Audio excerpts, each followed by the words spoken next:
My dad and my brother would go for Friday prayer, and there would be announcements for beheadings and amputations after the prayer every Friday. You weren't saved in Britain, you were saved by going Saudi. Yeah. You're saved by going Saudi. How ironic is that? And I remember my grandfather said to me, if I was your father, I would never let you do what your dad has just allowed you to do. He was insanely radicalized while he was here. Like my mum, obviously I wasn't born, but my mum was telling me that he wouldn't even like look her in the eye when he would talk to her. He'd like look down. You got your passport in your hand? I was like, yeah. He's like, do not, just put your foot down and make your way to the airport where these stupid charges don't apply. In a real world that we're in, you are risking your life. Yeah.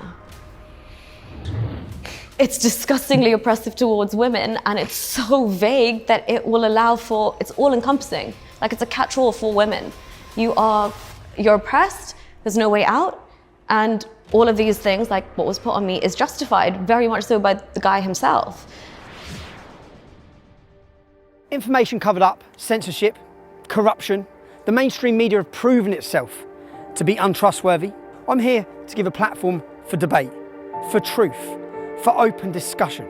I'm introducing you to my podcast, Silenced with Tommy Robinson. Who exactly is Tommy Robinson, or Stephen Yaxley Lennon? With the English Defence League, the EDL. The problem is with Islamic The English far-right Islamophobic activists. Since then, there's been organised protests across the country in London, Manchester, Leeds. People in their thousands are marching for Robinson's cause. There is no such thing in this country as a Muslim. Free Tommy Robinson! Welcome to my latest edition of my podcast, Silenced, where I'm joined with a guest who I believe is brave and courageous and risking their life, which we'll get onto. That is Nuriyah. So Nuriyah, thank you for joining me. Thank you so much for having me. I've seen your, not your go-to, but you're described as ex-Muslim commentator. Mm-hmm. So I'd like to just start, I want to get onto the whole Islam thing, your upbringing in Islam, but find out more about you first, if that's all right. Yeah, sure. So I'm third generation British. I was a third generation British Muslim. So I was born and brought up in London, left here when I was 9, but I was brought up in a kind of conservative to liberal, I guess, Sunni Muslim household. Okay. So yeah, I did primary schooling here, did religious education at RE as part of that, was very much like loving Islam, repping it to the school and things like that. And yeah, my granddad was an imam of the local mosque as well, so he held the key. Okay. And he would open the mosque for the earliest morning prayer, and there'd be like Quran recital competitions and all of these things around the mosque that I would be heavily involved in. And I'd go to Quran classes every day as well after school. Again, a lot of indoctrination there. I started to wear the hijab at 9 years old based on what my Quran teacher told me. And why at 9 years old? Why would your Quran teacher why not at 8 and why at 9? There's 9 is a special age for, I guess, a girl in Islam, and it's when things really like start to get serious and kick off. You're meant to take your like conservatism, modesty, all of these things very seriously. And obviously it alludes to, I think anyway, something very basic in the hadith, which is Prophet Muhammad's consummation of his marriage to Aisha, his child bride. So you'd say it was because at that point you were coming from a child to a woman in their view? In their view, yeah, Islamically. In Islam's eyes, Islamically, 8 you're a child. When you get to 9, you're developing into a woman at 9. And that's why you had to wear the hijab. Yeah, if that's an age where alleged prophet can consummate a marriage with somebody, then yeah, the rest of the Muslims should take that age as seriously. And where were your family from? Originally from Pakistan.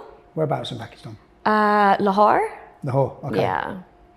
Okay, and you're growing up, did you say until 9? Yes. What, and then you went somewhere else? Yeah, so at 9, when I started to wear the hijab and things like that, I did for a while, and then I got interested in sports. So I took the hijab off, and then almost immediately we moved to Saudi Arabia. So we relocated for my father's job at the time. And yeah, so you went to Saudi Arabia at 9. Okay, so you was growing up in London at 9. Was you in a total Islamic school or not? No, I was in a like local primary school. Nothing special, just our local school. Part of just all I would do was participate in RE. But no, the Islamic education was separate after school. Okay. And at 9 years old, your family have moved to Saudi Arabia. How long did you live in Saudi Arabia? Till I was 16. So I grew up, like a large portion of my life I spent in Saudi Arabia, wow. in the holy land of Islam. Yeah, totally. I didn't know that. Yeah, no, it was such an eye-opening experience in so many ways. It's shaped who I am in so many ways. Why? What was it like moving from London to Saudi Arabia? Funnily enough, incredible. Incredible for a young child. I guess I'm speaking also from a perspective where you go as an expat, so you go as a British expat and you're staying in a compound.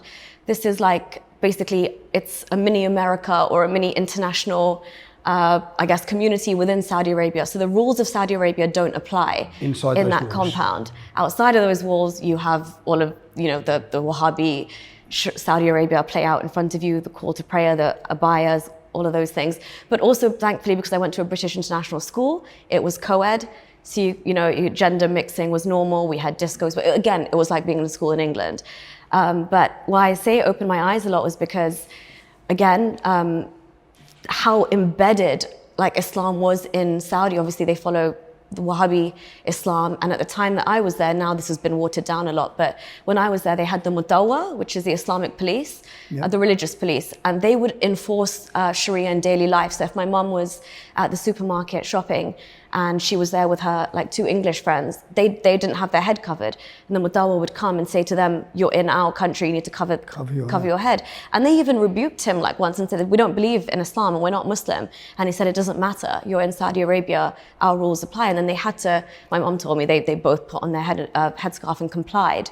So that was the big thing as well. They would stop men who weren't like stopping their cars on the side of the road to go and pray at prayer time. These little things of these like encroaching onto, daily life. My dad and my brother would go for Friday prayer, and there would be announcements for beheadings and amputations after the prayer every Friday. And Riyadh, because we lived in Jeddah, which is still a bit more of a liberal-ish city, if you can call it that, but Riyadh is intense. So they had this whole square, which is called Chop Chop Square, which is renowned for... Chop Square. Yeah, literally, that's what the expats called it. Chop Square. How religious were your mum? Was your mum and dad? So, because if your granddad's obviously super religious, if he's an imam at a mosque in London. You moved away with your mum and dad, was there a bit more freedom through your mum and dad, or are they strict? So they were born here, and then they obviously grew up here, so they had really like mixed with, I guess, British culture enough to not, they don't pray 5 times a day. I would say that they are very much like believers, but they weren't as, practicing in that sense. Like even when I wore hijab, this never usually happens, but I was discouraged like to wear it. They told me to take it off. By mum and dad? Yeah, they said, "You're cool. too young, like what are you doing?" I just wanted to get to heaven or do whatever God told me to do. So I was doing it off my own accord. They were actually happy when I took it off, which obviously is never usually the case. So yeah, you can tell that they're a bit more like liberal in their outlooks. But going to Saudi Arabia, spending time in the Middle East, being surrounded by all these other cultures, they got more and more disassociated from my grandparents here, who were quite conservative and religious. So as a family, we would travel the world, and they can see how intense Islam can be. So they're rebelling in their own ways as well. And then obviously 9/11 happened, which kind of shook us all to the core as well. Where was you when 9/11 happened? In Saudi Arabia. Okay. Yeah, and it was so bad, Tommy, because like even non-Muslim neighbors of ours, they would say, "Can you teach us?" Because we lived in a very heavily American compound as well, so we were a target after that. We were on high alert because there was a lot of American military there who would live there, because we're connected to Raytheon as well. So everyone had to get like bulletproof windows, and every company that somebody worked for, they had intelligence of what was going on. But non-Muslim families would come and say, "Can you teach us the Shahada or the Kalma?" I was like, why'd they want that? In case someone come in? In case there was... So they could say they're Muslim? Yeah, and they put like, our neighbors were from New Zealand. They actually put like a Allah and Muhammad like little decoration outside their house, as if like terrorists are going to come and check. But I mean, it's just indiscriminate when it happens. But that's the level of fear. We started having terrorist drills in school. We were getting ready for the worst. Do you know they do terrorist drills now in school? Do they? They lock the kids under the tables. Oh wow, yeah, I that's thought it was just my kids' school. So my kids come home and said, "Dad, like this has happened. We've all had to get under the tables. All the doors have been shut. We've all had to keep quiet." And I went up to school. Said, like, "Is this because of me?" And I said, "No, that's now that's now across the board in the country. They practice lockdowns." Wow. They just call it a lockdown. They won't say it's because of jihad. They'll just say it's an emergency lockdown. Okay, so you're there. So you're not wearing the hijab from 9. No. And then you're living quite freely in Saudi as such. In the school you was in, was it mixed as Yeah, well? mixed, every nationality. And that's actually what kind of it didn't shake my faith, but it made me think that Islam is really like, what's up with the Islam that we follow? It's so rigid and intense, because I met people from various Islamic, different strands of Islam. So there was like Lebanese friends I had who were Druze, which is like, it's kind of like Christianity and Islam, it's kind of infused. And you know, they're able to like enjoy life a bit more, they're able to drink, it's kind of a mishmash of both. And I was like, why do we follow the one that just sucks the joy out of life? It's so intense, all of this. So this exposure to other cultures and other religions, and I met Shias for the first time. I didn't know that they existed. And again, in Saudi Arabia, they weren't able to say their last names and come to the same mosques as Sunnis were. They have to live like almost underground, because Saudis don't like Shias at all. So even Shia friends of mine in school, they wouldn't openly discuss that they were Shia. Mad. Yeah. And then, how did you do at school? What did you study at school? So I did the International Baccalaureate. It was a British school, but they do the Swiss curriculum. Yep. Which was also weird, because you'd think we're doing the British and Swiss curriculum. You speak very well as well. Oh, thank you. Is that from out there? I guess so, yeah. I guess it's the schooling. I guess they did something right. Is it a private school out there? Yeah, obviously. It's akin to a private school here, I'd say. Yeah, the standards are quite high for the schools out there, because Saudi Arabia is considered a hardship zone. Nobody in their right mind is going to want to go from London to Saudi Arabia. So they make the schools really good. They offer expats a great package. You get 4 flights home, business class back to your country, because it's such a hardship zone. Yeah, I mean, for a normal person, you don't have cinemas. You can't access bars. There's nothing to do. There's no especially when I was there. Now Saudi Arabia is opening up more and more, but it was very much like you sacrifice all of your pleasures and like. So they have to make it worth the employees' while. Exactly, incentivized. Giving them great education and things like that. Yeah, all paid for. All paid for. How did you qualify at school? What did you leave with? So it's the equivalent of, I guess, like A's. A-star, AA, yeah, because the uni I applied to had very high standards to get in. Where was the uni? So these Russell groups. Where's that? It's in central London. It's part of University of London. Okay. So you've got LSE, UCL, SOAS, I think Queen Mary, they're all. Okay, so you left, and is that when you left Saudi Arabia to come back to London when you finished school? No, so I went to Dubai for 2 years, did my last 2 years of schooling in Dubai. That's when and then I came back at 18 for university. And when you went to Dubai, what was that for? Just your last 2 years of schooling? That's where my dad's job moved him to Dubai. Moved him to Dubai. Yeah. Okay. How was that, breaking up with the friend? Okay, so if you've got all your friends at 16, you've been in the school for years, and then you picked up and moved to Dubai. It was awful. I honestly, we cried, and we were begging our dad to just stay 2 more years. How many children? We're 4. Okay. All girls, boys? 3 girls, 1 boy. So, because you're uplifting them. How old were you at that time? 16? Yeah. What about your brothers and sisters? How old were they? They were 14 and 13. Yeah, that's because I'm only thinking of my kids now. If I tried to move them all out of their life and move them totally, they'd be gutted. Yeah. Oh my God, it's heart-wrenching. It's heart-wrenching. And then you're not happy no matter where you go, no matter how good it is, because you're still like, why did you yank me out? Your mates. Yeah, absolutely. You've been with for years. So then you put into Dubai. You put into Dubai. You're into Dubai, and what, you start a new school? Yeah, new Was school. Dubai a lot better? A lot more free? A lot better. I could start learning to drive. I didn't have to wear an abaya. I could go on a... Because women can't drive in Saudi. No, they couldn't. They couldn't at the time. Now they can with permission. Now they can, yes. With permission? Or? I think it should be... I think the permission element should be waived as well, but in practice, yeah, it's probably still there. Okay. So you've gone to Dubai, you're at a new school with your brothers and sisters, living in what sort of area there? Very nice, by the beach in Jumeirah. Okay. Really, really nice life, very cushy. Yeah, it was glorious. And again, it was the perfect blend of, for me, in my eyes, East meets West. And I was getting ready to come back to London for uni anyway, so I was like, this is the perfect transition, because Saudi warps your reality a bit. Yeah, whereas Dubai was a bit more like, you can intermingle with boys, you can go out, people were, Everyone goes there to party. Yeah, exactly. Booze is a lot more readily available. You can sneak into clubs, fake IDs, all of these things are now coming to the forefront. You're a normal-ish teenager. Yeah. So it was a lot better. And then you stayed there for 2 years, left school and applied for uni in London. Yes. Come to live with, when you come back to London, who'd you come to live with? I tried to live at home with my grandparents. I was just thinking this. It was, Especially you must have been, from the girl you would have been if you stayed in that school in London, wearing the hijab at 9, with the influence of your granddad and the mosque, to the girl you probably then become, even though you've been in Saudi and then Dubai, with a bit of freedom. You've come back. What's your granddad's opinion when you've come back? yeah, absolutely. Like because I couldn't even stay late at uni to go out. I would actually say like, there's somebody coming to give a talk or something, just to be able to have part of the student experience. You know, where like after lectures or hang out in the student union, and they would think that because I'm saying that there's lectures and things because I want to actually be part of this student, like universities are a diverse experience.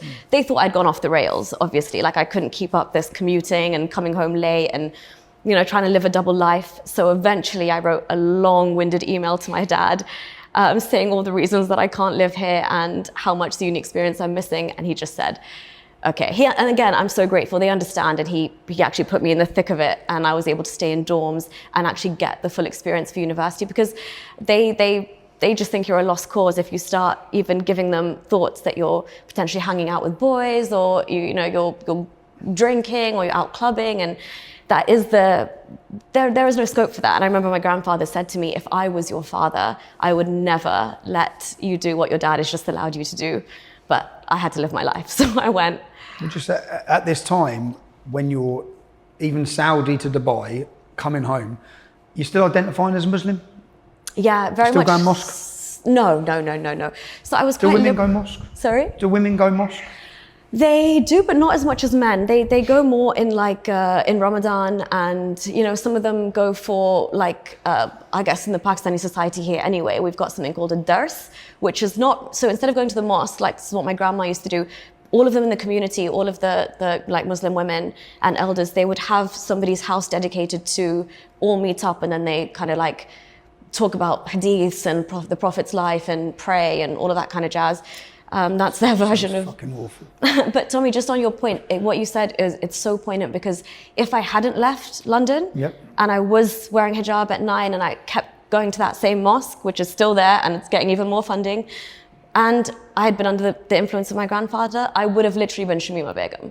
Shamima Begum. I was on course to, I mean, that was like the natural trajectory. Wow.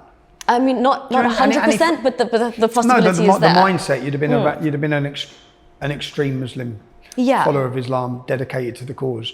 Can you tell me, any of the children that you were friends with at 9, when you come back, did you meet up with any of them? Did you see any of them? I mean, I've seen them on the street walk past, but they're all hijabi now, and more so. And I mean, there was a hi bye, but I have nothing to say, like nothing in common, and absolutely nothing in common. That's why I moved away. It sounds like your dad relocating you for education with work in Saudi may have saved you. Absolutely, I think it saved my entire family. You weren't saved in Britain; you were saved by going Saudi. Yeah. You're saved by going Saudi. How ironic is that? You're saved by going to God's house. saved from Islam by going to Saudi Arabia. Yeah. Mental, but in London you'd have been absolutely in trouble. Yeah, the state of things. Okay, so you've come back at university. What did you study at university? Law and economics. Okay. Islamic law as well as a module. Did just you? for shits and gigs, yeah. Did you? No, because I actually cared for it, and my plan was to go back to the Middle East once I'd graduated. That's how much I didn't like London or living here. Life was so hard compared to in Dubai, when you've got, like, I'm sorry, it's an easier life. The sun shines. There's, you know, everything's open 24/7. It's not like here. Yeah. And they still have that lifestyle where you can, you know, you have drivers, you've got maids, you've got all of that. It's not frowned upon there. So people, this is why so many people go, right? Go in, yeah, work hard, play hard. And there's no crime. There's no what, sorry? There's no crime. There is petty crime. Compared to London? No, not hardly. And it's safer. I can walk back on the streets in Dubai at like 3 a.m. and I wouldn't be as scared as I would be here. So there are those little and you see, when you've come out of university, what qualifications did you get, if you mind me asking? I got a 2-1 with honours, yeah. Okay. I wasn't gearing up for a first. I wanted to enjoy uni. Yeah, you had a good time. I wanted to have a good time, yeah. And then what did you do for work? Well, I did actually move back to Dubai right after university. And I worked with my dad for a while. Do you mind if I ask what your dad does? Sorry? Do you mind if I ask what your dad does? When he was, when we moved to Saudi, he was working for Mars, the chocolate company. Okay. Did he have a high job, high paying job? Yeah, it was a great package, yeah. Okay. So then we had to move to Dubai as well because their head office moved to Dubai. And he was in charge of like logistics and supply chain at the time. So we were like moving around quite a bit as well. And then he had the chance to like manage Pakistan, which he said he would do from Dubai. So he obviously didn't want to. Yeah, good choice, exactly. He saved all of our lives a bit longer in Dubai. Otherwise you'd have been back in Pakistan. No, I mean, I don't think we would have gone with. We would say just do trips and come back here, keep our base in Dubai at least. He's also not been back many times. Obviously, he struggles with certain elements of it. Of what? I guess it's just the hardships then, like the electricity going every 2 hours and that kind he's of accustomed to a good life after a successful career. I think so, yeah. Well, your dad, just like if your granddad, obviously, he was super religious, he's obviously done well with your dad. Your dad's obviously been successful. I think, honestly, Tommy, it was that generation. My dad, all his brothers as well, like I said, they grew up in the thick of being that second generation immigrant experience, like, are we British, are we Pakistani, what's this new British Pakistani identity, right? And then you've got like, they grew up in a very, I mean, the immigrant experience based in like Southall, which was like the melting point of like all this Asian hotspot. And then you had like some kind of gang rivalries as well playing out. And then you've got the skinheads as well at the time. So they've like lived through all of this and they were very much, they had a different outlook on life. You know, everyone's got their vices. And in Islam, you're not allowed to gamble, you can't drink, you can't do all these things, but everyone's they grew up doing all of it. Everyone's doing things to certain degrees, of course, yes. So do you think that generation who worked hard, were they all successful, his brothers? No, not at all, not at all. Yeah, one of my uncles actually went to fight in Afghanistan. And what, in the conflict? Yeah. For the Taliban? For the Taliban, yeah. And I mean, again, he didn't go to university. My dad was the only one that went to university.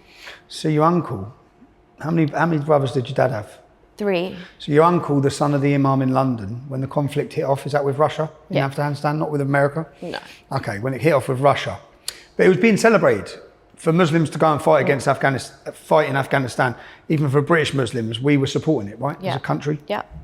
So he went out to fight his jihad against the Soviet. Yeah. And he was, again... What was the word like in your family at that time? If your uncle's going to fight, was it celebrated? Was it? Well, again, this is why I think, again, we're lucky because my grandma actually tried really hard to get him back here.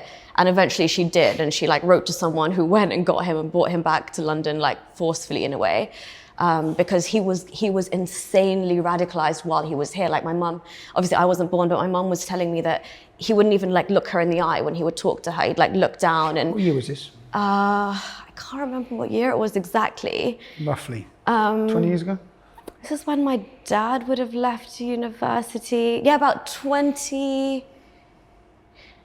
I don't know, when did my parents go to university? In like the 90s, early 90s, mid 90s. In the early 90s, you've got Muslim men in London insanely radicalised at that point, even from their mum's point of view.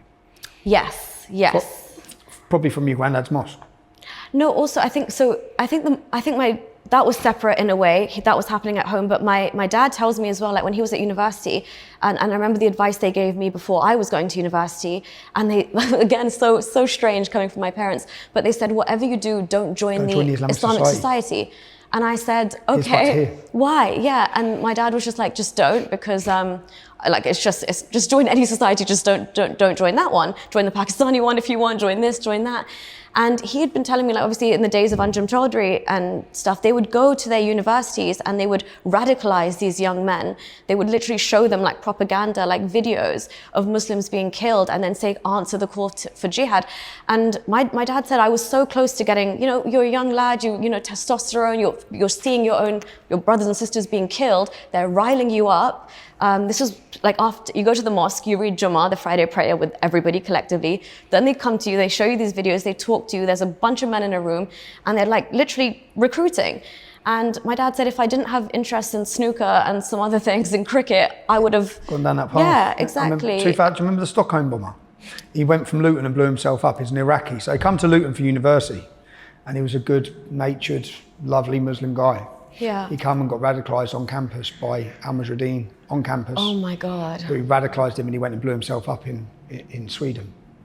That's the same situation. They've been up. These groups were operating in universities unchallenged for decades. Yeah. So your dad escaped that, luckily. I'm just wondering what the rest of your family outlook is. So you've got uncles that are, would you say, radical still now? Again, this is Do you see them? No, I don't, but it's just because I haven't been living in that area. But again, came back and was the complete opposite. Went off to Tanzania, I think. Who, the uncle? Had a hippie life, yeah. Oh wow! And now he's come back and is just kind of, maybe plateaued. And no, another uncle is completely non-religious, and he basically changed his name as well. He didn't even want Khan as a surname anymore. So he was For what reason? Because he felt it held him back because of racism, or because he didn't want association with the Islamic? I think there's both, because he says, I'm not religious at all. I don't buy into any of this. I'll never go to Mecca. I'll never do the pilgrimage. But also he wants to be a successful businessman. And he thinks if people see Khan, then there'll already be, some kind of prejudice attached to that. So yeah, I think it's a bit of both for him. Okay. Whereas my dad named my brother like one of the really Islamically powerful name instead. What's his name? Saifullah, the sword of Allah. So you're safe, because you know the main radical in Luton, no? Yeah. Saif al-Islam, sword of Islam. Saif al-Islam, sword of Islam. Powerful stuff. Okay. Okay, I just want to understand the dynamic I'm just trying to understand the dynamic, what it's like for you being in that family. You come back, you've gone to university, you've qualified, you then go back to Dubai, you say? Yeah. And working as what? So I worked with my dad for a bit, and then I worked for actually a British NGO that was based out there. But it was working with celebrities around the world who would, do some kind of art for royalties. So nothing really in Dubai was getting my attention, because it's very much oil and gas or property or these kind of industries, which obviously after studying at SOAS, I had a bit more of a humanitarian outlook. And Dubai didn't have any employment opportunities for that, really. So I struggled with that side of things. And yeah, again, I got stuck into the Dubai bubble of just, you're out of reality. People just there, if you have a decent life, all you think about is where's the next nice restaurant we're going to, or what's the new Michelin star restaurant that's opened. You're so detached from reality, but you understand that you can't speak your mind. So I couldn't even on WhatsApp and stuff, you can't banter about things, you can't. Is it like that in Dubai then as well? Absolutely. Because people have this facade now with Dubai that it's this amazing, beautiful place and everything's perfect. And to be honest, I hear the argument now that's thrown. Well, look at the crime in London. Look at the mess of London. None of this is going on in Dubai. Dubai is a beautiful, peaceful place that people can go live in under security. And they end up wanting the Islamic way, in comparison. Yeah. But it's not free? No. That's a veneer. As soon as it comes off, you can get in trouble in Dubai for writing the F word on WhatsApp to somebody. How do they monitor Islam in Dubai? How do they monitor? How do they monitor Islam? How is it with regards to, could you criticise Islam?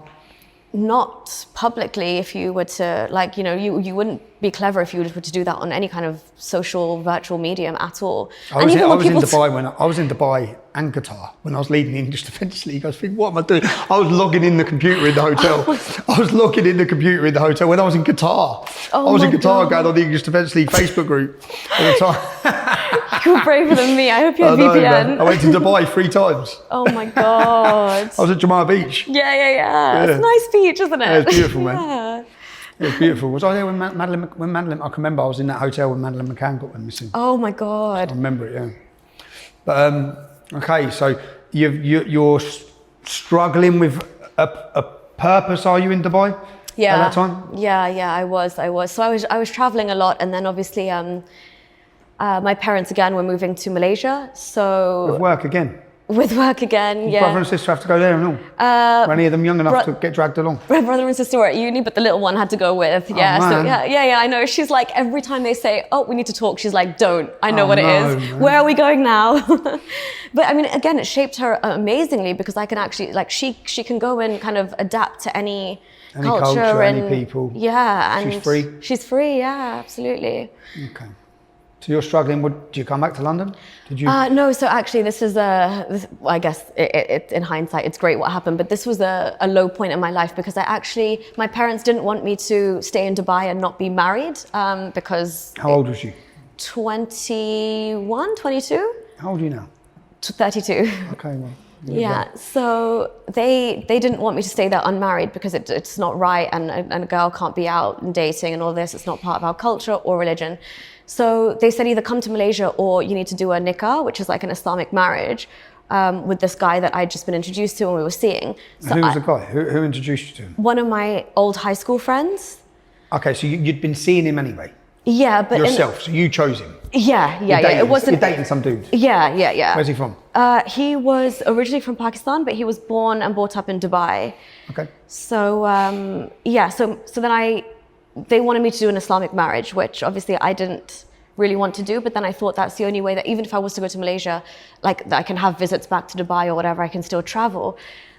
So then they were like, no, you shouldn't do an Islamic marriage because it looks like something's gone wrong or that you're running away. So let's do a full, whole big wedding so that people know that this is, done the right way and it's the real deal. So I did that. You got married to him? Yeah, I did. Did you want to get married to him, or was it just for this purpose? No, I was far too young, and I hadn't dated my fair share of men that I wanted to. I was, nowhere ready to. Did he want to get married? Was he privy to these conversations, or was his mum and dad sorting all that? No, he was pushing for it. Oh, he was pushing. He was definitely pushing for it. Again, now in hindsight, I also think there was an element of them trying to get an English passport secured in a way. Oh, his family. Yeah. Because he marries you, bang. Your family is successful. Thank God the process is not that simple anymore. But yeah, I think anymore. that was the It was back then, though, wasn't it? Yeah, it was, and that's why I was not bringing him to London on any trips, because obviously it gets easier the more times he visited, and I would just come by myself, or I'd go to Malaysia to see my parents. Obviously, because the marriage was insufferable, very much like... Why? Because, again, that's why I think there was this hidden agenda for the passport thing, because after the honeymoon, the switch was just so... When how he was? Yeah. It was like a completely different person. But I think there was also like some underlying mental health, issues there that they hadn't told me about, because when I questioned his sister and his parents, they realized like I had clocked onto something, and that's when I realized something is really... How long was you seeing him, if you don't mind me asking? Before the marriage? About 8 months. Okay, so when you say seeing him, was you living with him? No. Is that because mum and dad wouldn't have approved, or could you have been living with him? No. You're not even allowed to step into the house. In Dubai? Yeah. Okay, so you haven't lived together? No. You're seeing each other, what, for a meal here and there? Yeah. Like a cup of tea. Do you mind if I ask if you consummated that marriage before? Were you in a sexual relationship before the marriage? Yeah. Okay, you was. Well, he wasn't a good Muslim then, was he? No. Naughty boy. Who is? No. No, okay. Would you say a lot of Muslims are doing that? Absolutely, yeah. Okay. Yeah, well, I mean, we know which hotels don't check. We know where to go. Dubai. As a teenager, you know how to navigate. You find out your way around it. Absolutely. Okay, so then you're marrying. Was he nice up until the marriage then? Was he a nice guy? Yeah. Obviously, that front how old was working. He? If you were 21, how old was he? He was the same age, okay. or a year older. Was he working? Was he successful? Intelligent? Again, just like living off daddy's money kind of thing. So just throwing around like wealth and... Oh, they were a wealthy family? Yeah, and he would kind of want to live beyond his means as well. So I think that's where we were mismatched, as he would think we should take business class tickets and stuff. And I thought you should do something to at least deserve that. Okay. So there was a lot of issues there as well, and I'd keep coming back to London and just like having time away. You'd keep escaping? Yeah, a lot. Like I was with him for about 1.5 years. I think I took maybe 7 trips and maybe spent like 5-6 months actually with him. Did you tell your parents you weren't happy at that time? Not for a long time, because as you said, like I thought this was on me because it was my decision. And in our culture, religion, a bit of both. Was it your decision though? I mean, no, that's what I think now. Exactly. I mean, it's ridiculous that I had to do that. At the time, as a Muslim girl, you're thinking, I've married him, it's my decision, I made this decision. And you're told you can't do whatever you want as a woman, but do it once you're married, and do it from your husband's house, and do it under... Like, you can't do anything before that. If you want your freedom, if you want to travel, you have to do it. Once you're married? Yes. But that's the wrong way round. Absolutely. You're meant to do everything else, and when you get married, stay at home. Exactly. And your husband travels. Okay. So you're flying back to England. How does it work as a young Muslim lady in that situation? And actually, I want to know, when you say he turned, what was he like? Getting very like, so I didn't really, I'd never had any understanding of what like, you know, emotional abuse and things like that were. Yeah. But he was starting to like take on very creepy behavior that I just would think to myself, this isn't normal. Like, you know, taking on certain personalities of like, we were watching House of Cards or like a show, he would take on, I was watching Mad Men at one point, he would start acting like the main character of that show, Don Draper.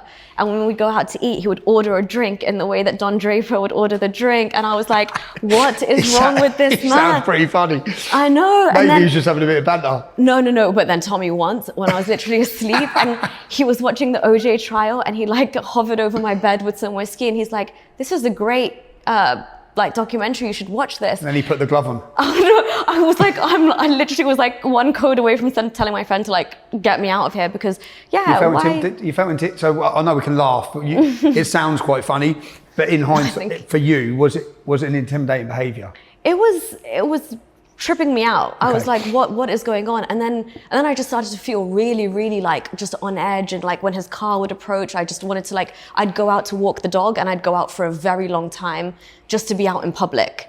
So that like if he wanted to come find me, would be within a public space. But then I started like watching TED Talks and feeling down. And I'm not really one to be depressed or like feel really low. And at one point when I thought, like, what's the point of this all? And I had like a split second of suicidal ideation, I quickly Googled like a TED Talk. And then I was like, something came up and then I Googled like types of abuse. And I realized there's emotional abuse, psychological abuse, financial abuse, all of these things. And why I'm feeling the way I'm feeling. And it's like, finally, is this what this person's saying? Are they gaslighting you? I didn't know what these words were. I had no clue. And then I thought, shit, there was like a checklist, like, is this is happening to you? And Do they take on characters from films? Yeah, they missed out that bit, but like, yeah, personality issues, like this flipping and not remembering what you're saying, or it got to the point where I had to start recording what he was saying because he would like outright deny it and make you think you're going crazy. Okay, he's playing games with you. Yeah. So when you have to start recording somebody, you know things are beyond repair. Okay, and this is when are you practicing at this time still, at this age? When you're married to him, obviously you've had an Islamic marriage, or you've had a big marriage, but is he going mosque? Is he religious? Is he talking about religion at all at home? No, pretty liberal. His parents were. Okay. His sister was as well. And again, you're in Dubai, so we all observe Ramadan. We all observe all the basic things anyway. But as far as like him individually going, no, he loved his booze. He loved traveling.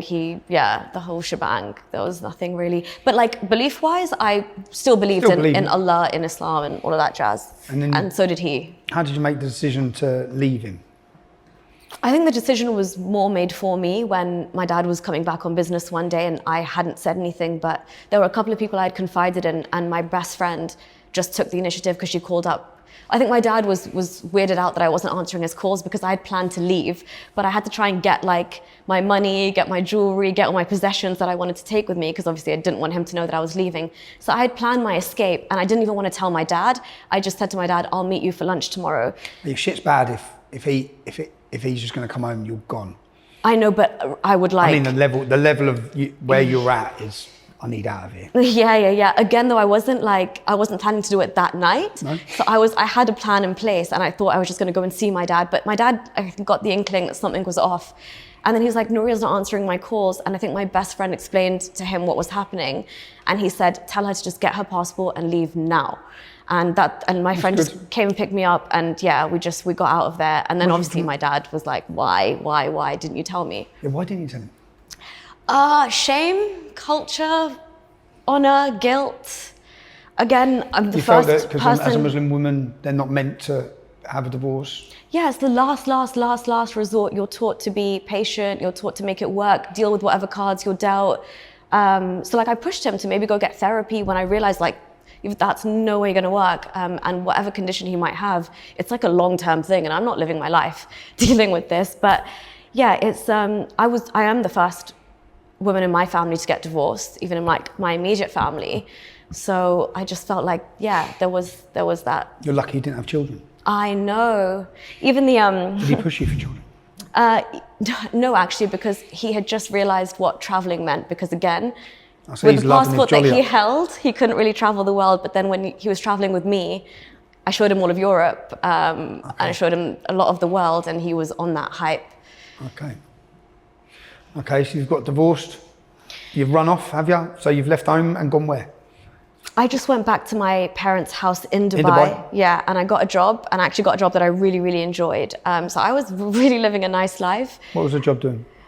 It was working for a Swedish startup that connects like international students with universities and makes like the partnerships. So I came to the UK and I toured all the universities. It was awesome. And involved in the uni life still? Huh? When you was touring, was you still getting involved in the uni life? No. No. No. Actually, I'd go at really dead times. There wasn't there wasn't Because much. I just thought that sounded like a great tour. Yeah. It would be actually if there was more nights like that. Liverpool, I did. Liverpool was fun. Great city. Yeah, great city. Okay. So then you're doing your new job. Yeah. You're what, 24? Yeah, exactly. Okay. And everyone's like my similar age, and it was like great bunch of colleagues. So again, like Living where? Still in Dubai? At my parents, in Dubai. And like again, I think England was playing, the World Cup was on, so we would have nights out watching the football. But he obviously now is like amping things up because I haven't got the divorce yet. My parents just said we'll talk to his parents and we'll figure this like separation out like civilly, amicably, without the courts. And then he started following me, started finding out my new place of work. He hired someone to watch me at my house. I had to like sneak through the back door. I need to like call Ubers. My life was getting like I felt like I was being watched all the time, and it was getting like unsafe for me to just, be escorted not be escorted somewhere. And then my parents weren't in the... How was that for a young woman? That was crazy. I had like one of my friends come and stay with me because my parents were like here in the UK. And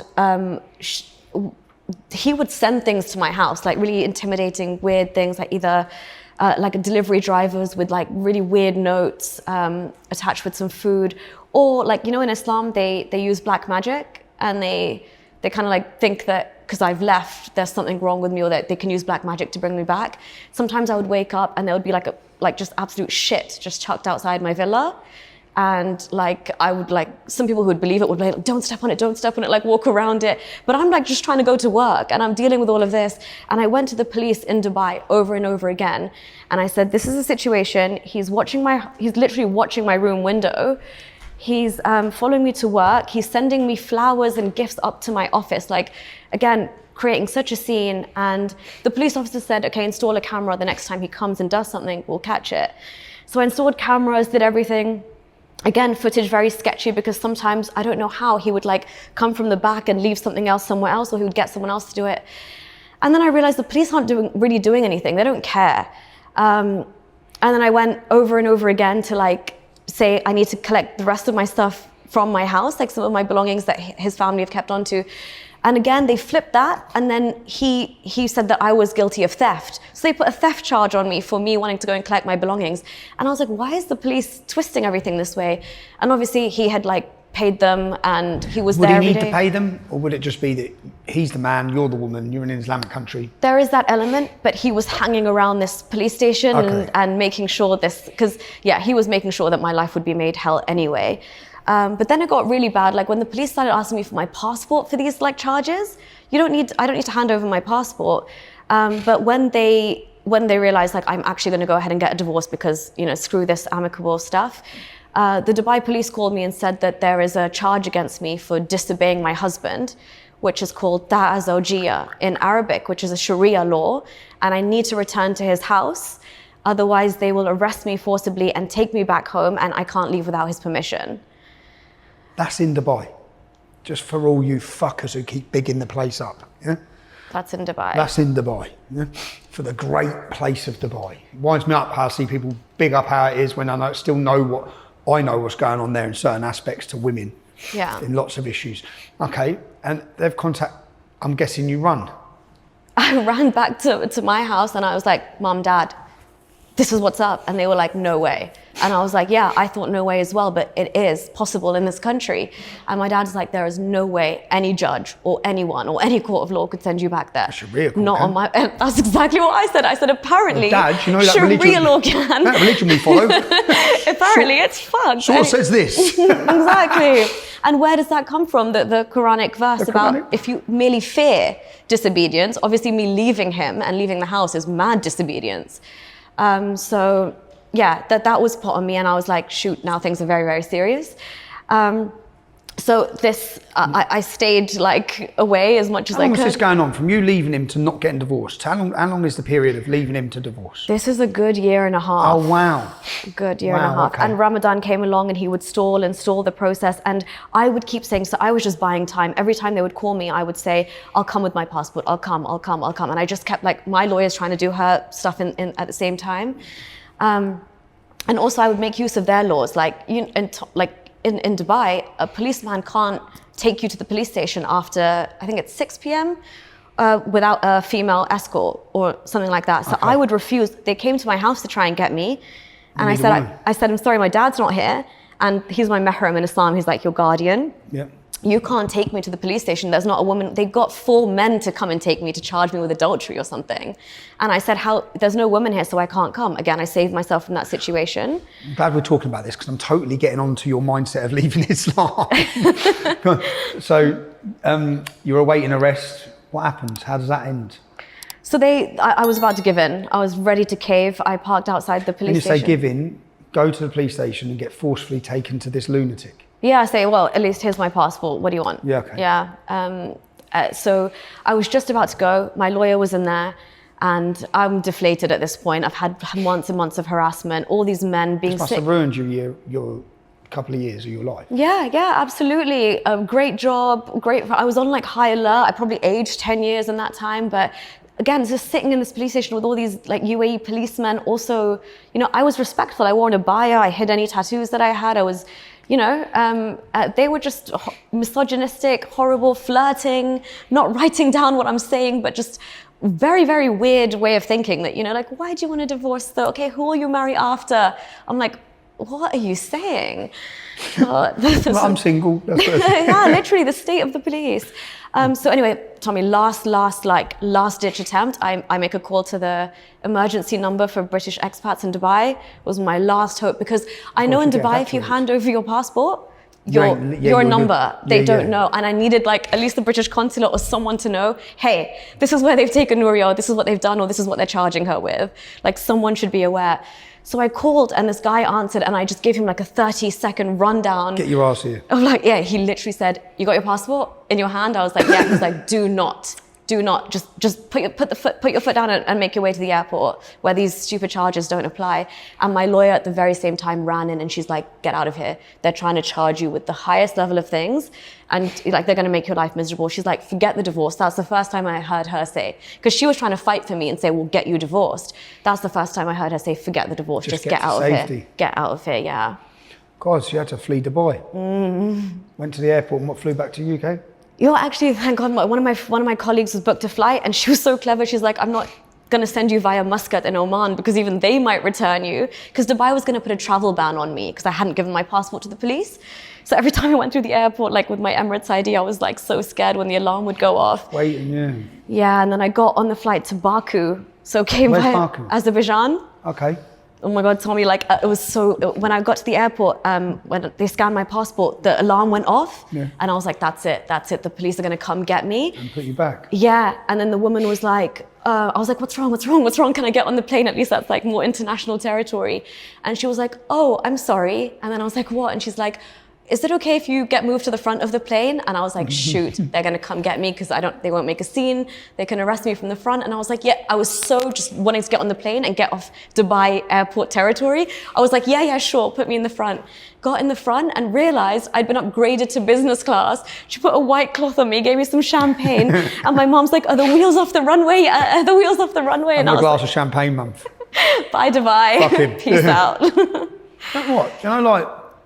This is just your story of your instant of trying to flee an abusive partner and the struggle of it. How many women do you think this has happened to in countries like Dubai? So many. And they don't have the luxury that I had of like... You had the British family, you had the British passport. Exactly. If you didn't have the British passport, where would you be now? Yeah, in a parallel world, absolutely. And that's in Dubai. Yeah, at the behest of this. And that's the reason I decided to like speak up as well, because basic things that I now in hindsight realize could have saved me, having a divorce clause added to my Islamic marriage, which by default isn't really there. Because the majority of Muslims in the UK don't get a British marriage. They get an Islamic marriage just done in their mosque. Yeah. Which is what the argument comes in now for an aspect of Sharia law, which Muslims are arguing for an aspect of Sharia law so that they can undo that marriage, no? Yeah. In the UK. Okay, so you've legged it to the UK. You land in the UK. Is this your moment of questioning your faith or not? Yeah. Was this the thing that made you question Islam and question everything around it, or was this a pathway there?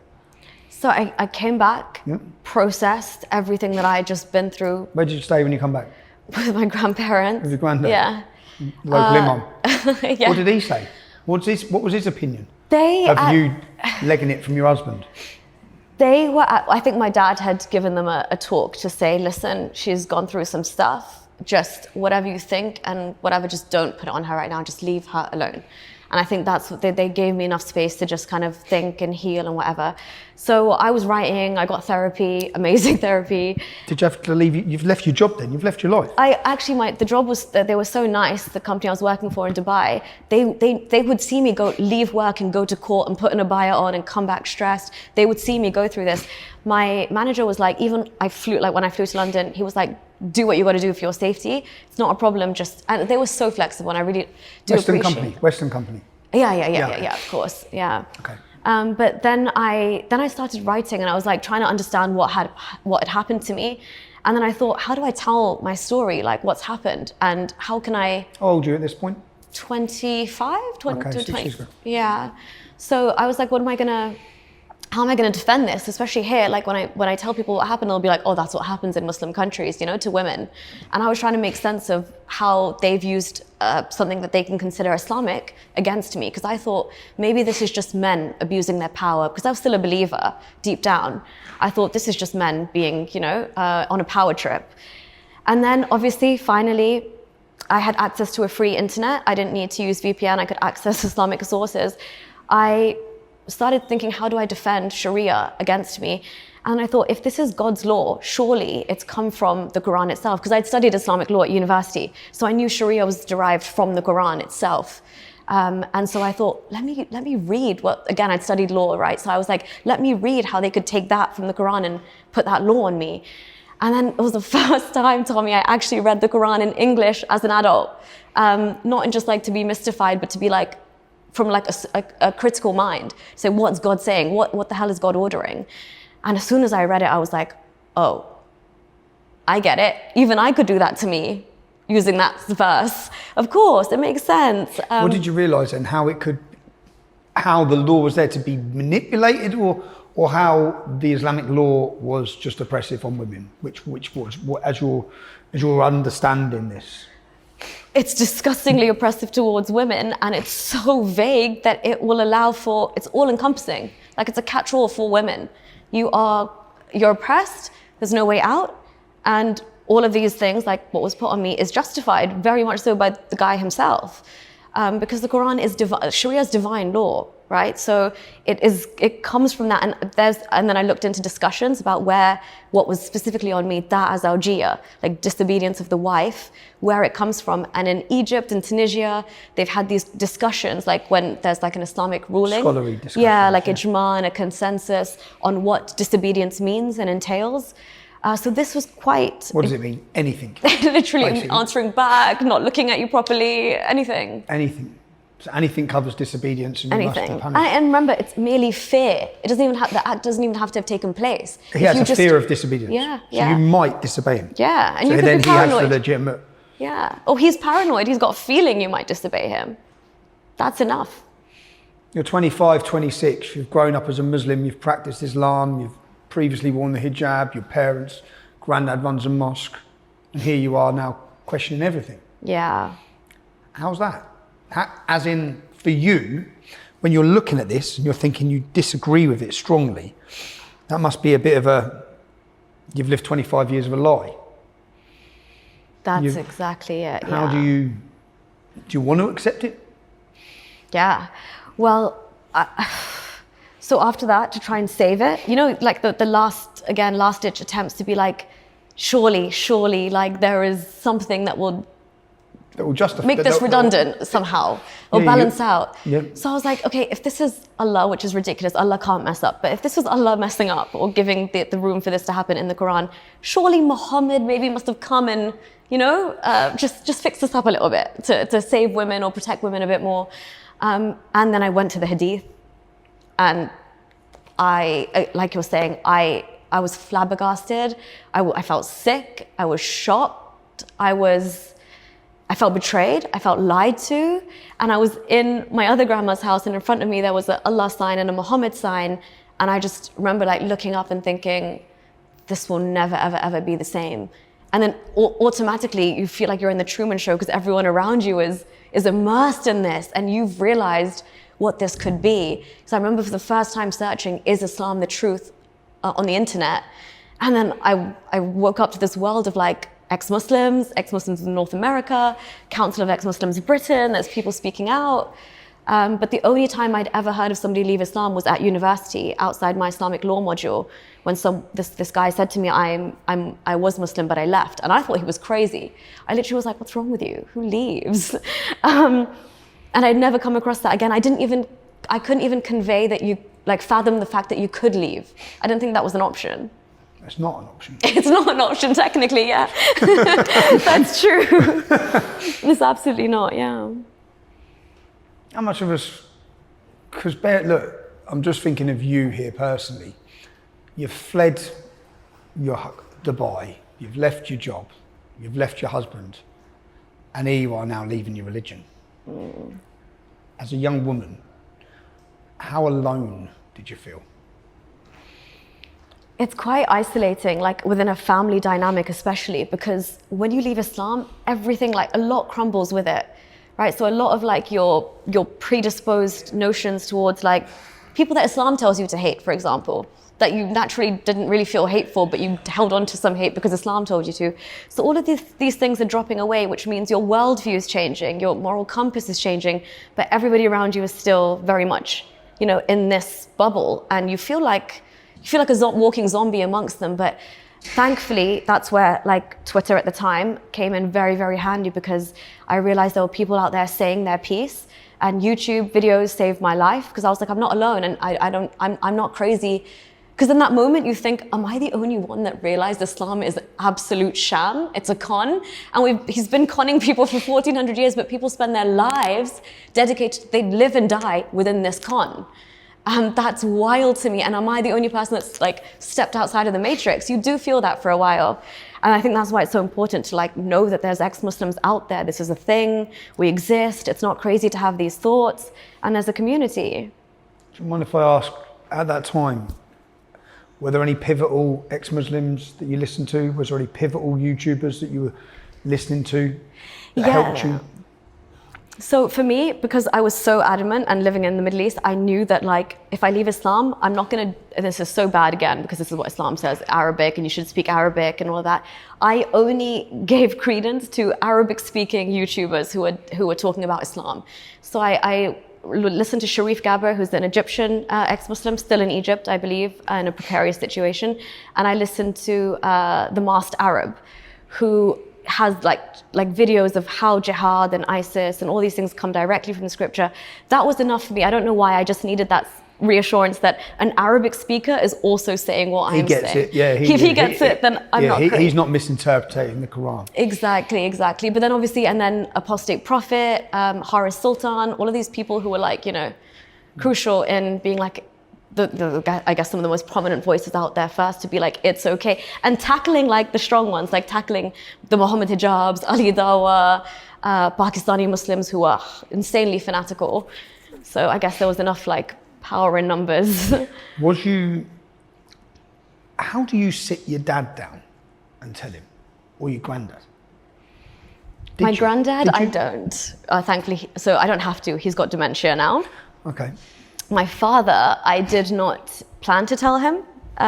He saw my Twitter, at the time it was called Twitter, he saw my Twitter bio, And what was saying ex-Muslim? Dad's just looked on and saw ex-Muslim. Yeah. What the fuck's happening? Literally, it was in passing. He just stopped me. I was walking upstairs and he's like, so what, you ex-Muslim now? And I was like, all right, so we're doing this here then. I was like, yeah. And he's like, but why ex-Muslim? And I was like, I need to use that label just if it's for a particular purpose. It serves a purpose right now.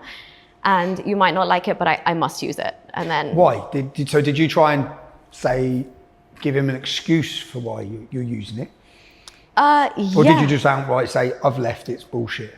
Or was you... I said there's more of us and we need to use this term because this is something that needs to be normalized. And I wasn't really given much pushback on it, thankfully, because I think they've raised us to be curious and educated. And my mum always says to my dad, like, this is her. So I think when he tries to not stop me, but discourage me from speaking out, it's more from a safety perspective. They are really, really worried. Like, even when I traipse around London, like, I can see the stress on their face when I leave to go and speak at, like, you know, some event related to Islam or whatever. But my mother always says, this is her exercising her free speech, so you got to let it. So your mum and dad are, would you say they're a rarity from a Pakistani family? Every single Pakistani I've met says my parents are an anomaly. They are, wow, like, how do you have parents like this? Because other parents would possibly kill you. Yeah. At least disown you, maybe shun you, blackmail you, emotionally manipulate you. When we talk about ex-Muslim, where we are here, it's a village 5 minutes down that way, and I was walking past, this is going up to probably 10 years ago, and I walked past and this Asian woman stopped me outside the shop and she said, oh my God, Tommy, oh my God. She said, please come to my house. I'm thinking, what? Oh, this is weird. Please come to my house. And when I went to her house, and she said, please, like, oh, let me just talk to you. I only live there. So I went to her house. She's been hiding there for like 7 years. She's only from Hempstead. Yeah? She'd been hiding there because she left Islam. And I met her boyfriend, who was an English lad. I met him and he said, we've watched all your videos, we've been watching everything. This was at the time of the English Defence League. And she spoke to me about her life as an ex-Muslim in hiding, yeah, because she believes her brothers and her family would murder her. Wow. Yeah? How do we, what's your opinion as an ex-Muslim? You've obviously met a lot of ex-Muslims in the UK. There's no organised get out for them. There's no, you know, if you want to leave a far right group, there's all these heavily funded organisations who will come in and help you leave that organisation. Yeah. If you want to leave a gang, there's massively funded organisations that support you through that process, that help you move to safe houses. If you're a Muslim and you're sitting there in a densely populated Muslim community that's extreme, and you want to express your freedom in Great Britain, how does one do that? Do you know of any groups that help? Do you know if there's any government-funded help to leave Islam policies that would fund and support safe houses for ex-Muslims? Not that I'm aware of that, you know, specifically cater to that at all. I think it's far from that. I think actually we need to flip our services, because at the moment, I mean, I don't know, at the minute I wouldn't even feel safe reporting to the police that I've potentially left Islam. If, you know, who knows what kind of police officer you've got, what his thoughts are, all of that kind of jazz. But I guess the Council of Ex-Muslims Britain is an organisation that I felt like there's one, I guess, institution here that is set up with that in the title. And if you look at the website, Tommy, there's thousands and thousands of people who have signed up to it. But that's safer, because they need safer. Yeah, we have no safe houses. They need place. protection. They need hiding. If they want to leave, if there's women out there watching this, young Muslim girls sitting in a household who are scared, how do they leave? That's the thing, and the police are... I know that what you're doing is very brave. You're putting your face out there. You're telling your story, which hopefully inspires other people to search for their own freedoms. But in a real world that we're in, you are risking your life. Yeah. And there's no real... I mean, I say theoretically I'm safe in this country, but really the police are reactive, right, as opposed to proactive. So no matter what's happening, no matter the amount of threats, death threats that any of us, like activists or people, receive, the police are just like, okay, cool, well, we can't really do anything until something's happened to you. So really you're just sitting ducks for if something was to ever happen to you, because there's no mechanisms to safeguard you in the interim. It's more of a free-for-all, and obviously should the ex-Muslim Council, should there be some organised effort by ex-Muslims to create a charity that funds these people? I just think that it's drastic that there's probably a lot of people wanting to leave Islam and aren't free to. I'm free to because of the isolation from the family, which is a problem. Would I want to leave something that would mean my whole family will never talk to me again? It'd be devastating. It would break my family. I think you've been quite lucky by the sounds of your mum and dad. Yeah. I still talk to you. Yeah. About your brothers and sisters? Yeah, we get on very, very well. And I think That's my good. leaving as well has obviously affected them. It does have ramifications in a tight-knit family. So yeah, I'd say a couple of them are very much veering towards Leaving as being well. on their way out. Yeah. That's it, go on. You're the domino. Boom, one generation Hit the domino. saved. Yes.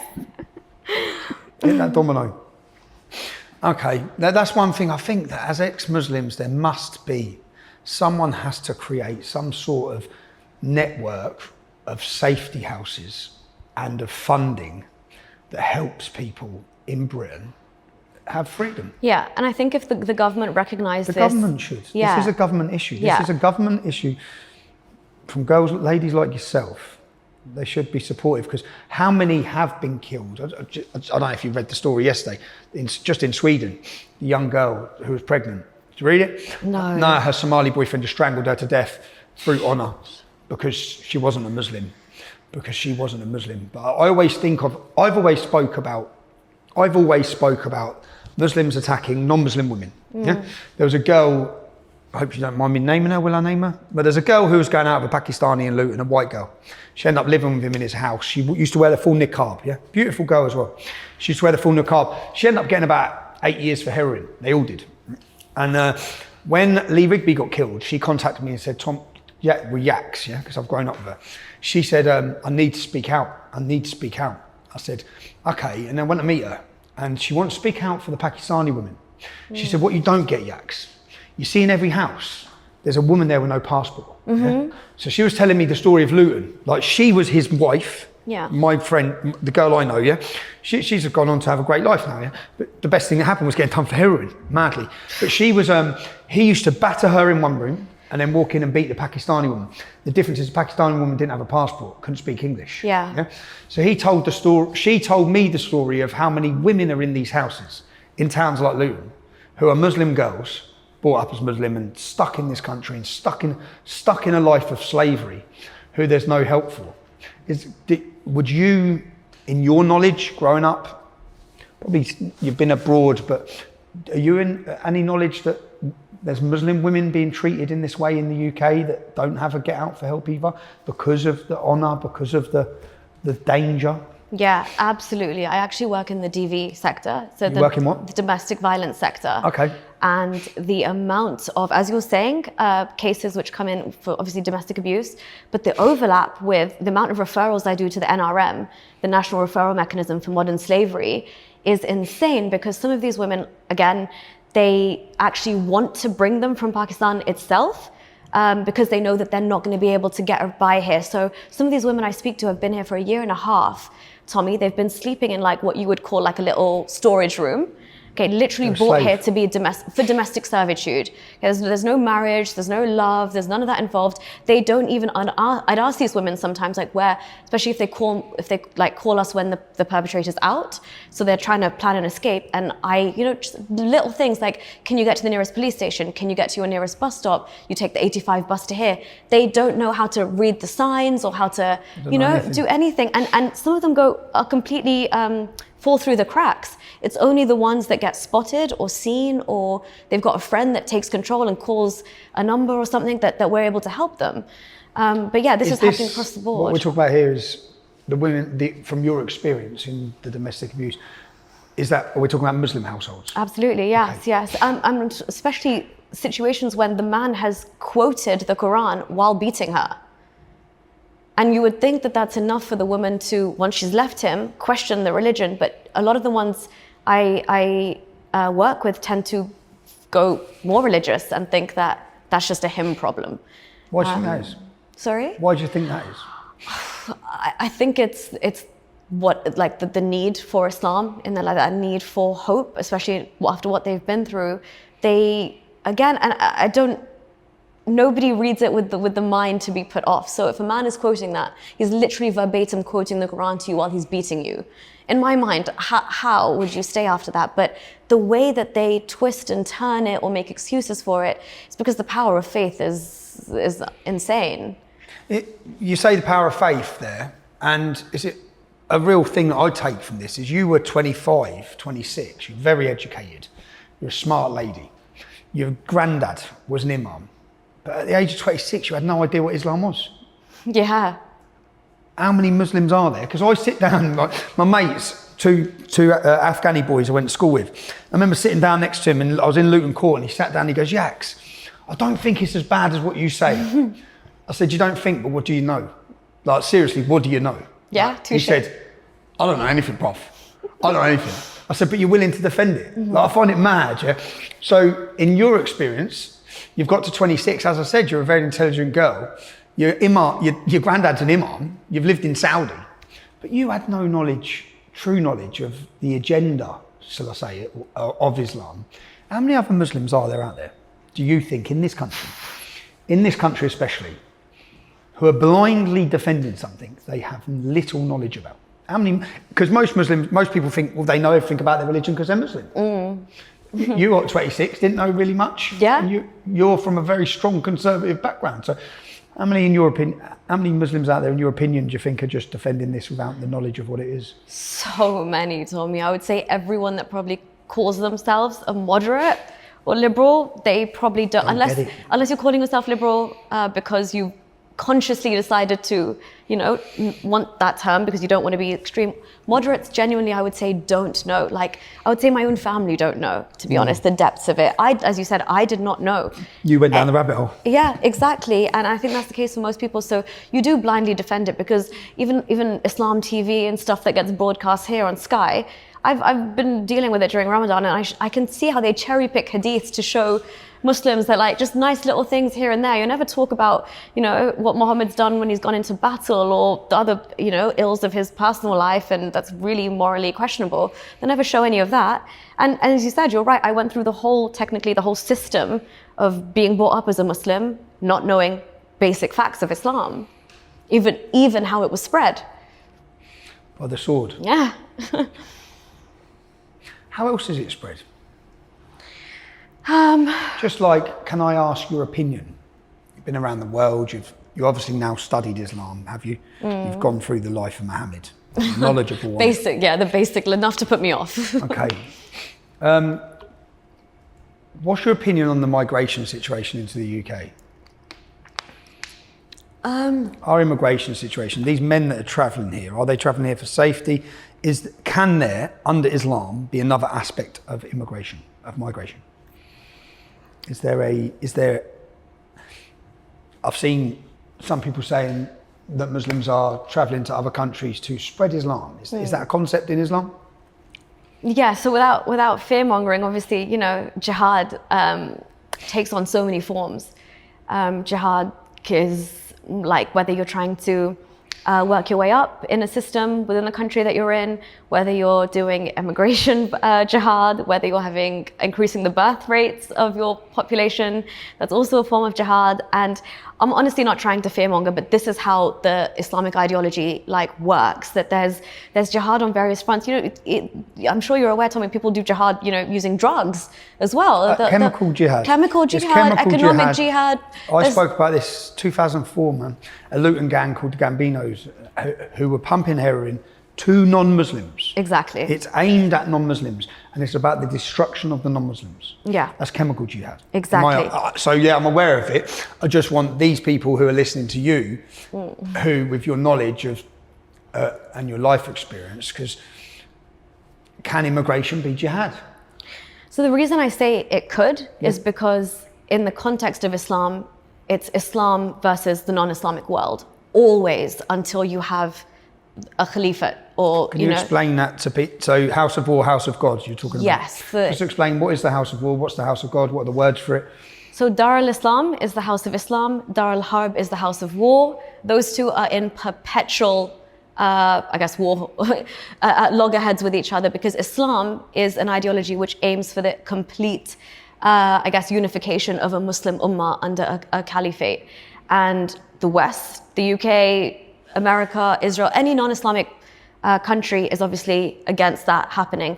So there's levels of how you would try and make that a possibility and make that a reality.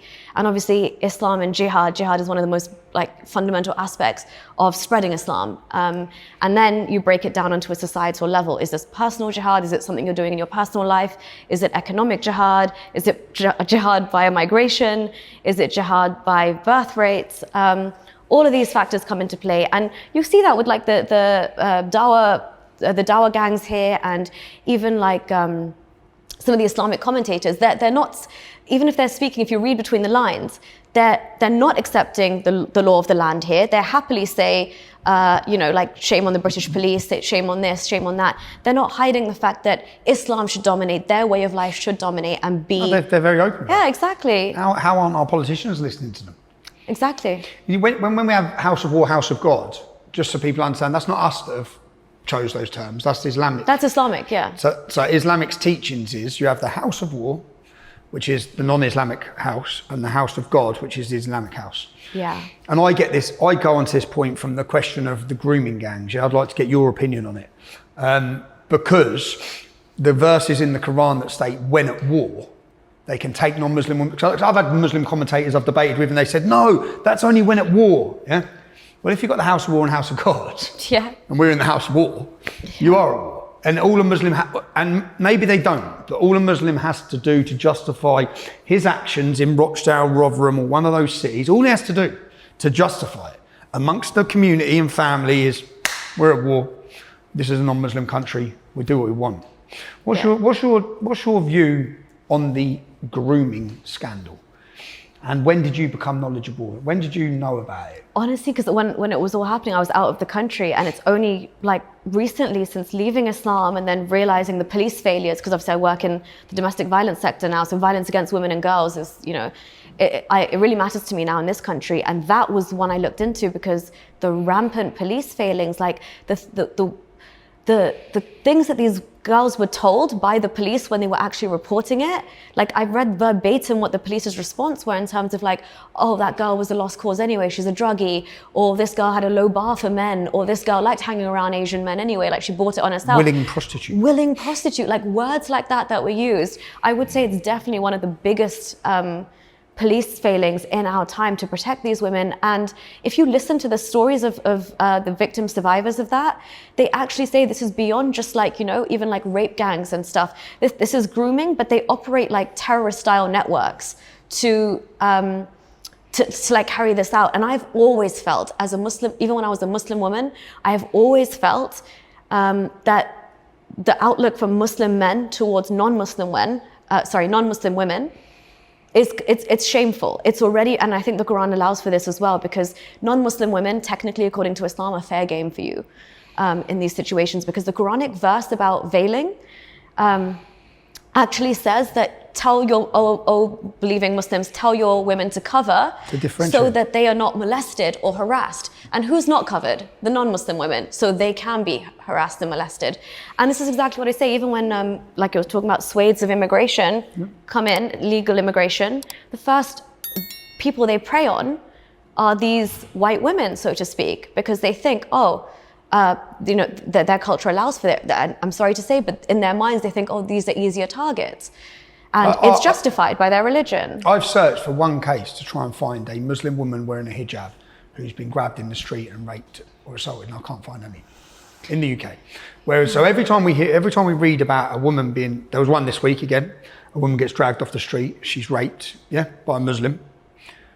I just say, well, how come the only women that they're ever grabbing and assaulting and raping is non-Muslim women? How come no Muslim women, and then Muslims would argue, well, because our women aren't out at night, our women aren't walking the streets.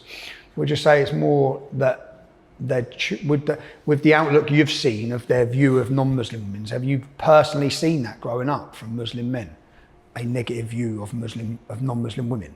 Yeah, I see it even within, close-knit circles of, let's say the previous generation, knowing they could have girlfriends or whatever, but they would always have to marry a Muslim woman. So everything else before that is just kind of, it's not taken with the same severity and respect that, like, you know, a human should be given. And I think there is some context, like, of the religion behind that. But I did look into it as well, because I wondered, was this predominantly their target? Because it seems so disproportionately like, you know, white English girls that they target. Like, it's like almost they're preying on these vulnerable young women.